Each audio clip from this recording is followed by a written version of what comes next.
A Chinese government official gave me this whole lecture about how I should be more careful with my words and basically warned me to, ask me to stop doing what I'm doing.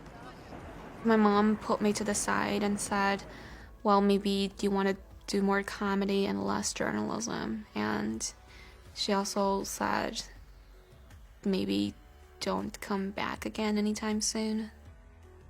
When she got back, she was definitely shaken. But she went on to pursue a story about the Uyghur community in Adelaide.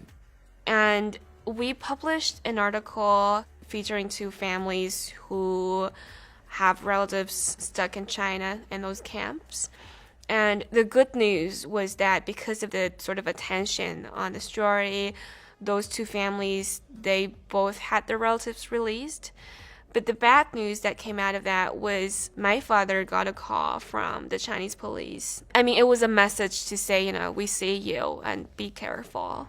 My dad has stopped speaking to me. I couldn't help but feel that it's my fault.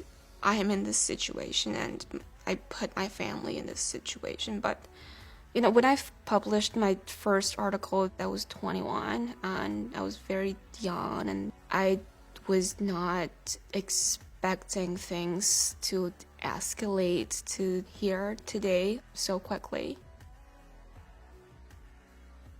But the guilt...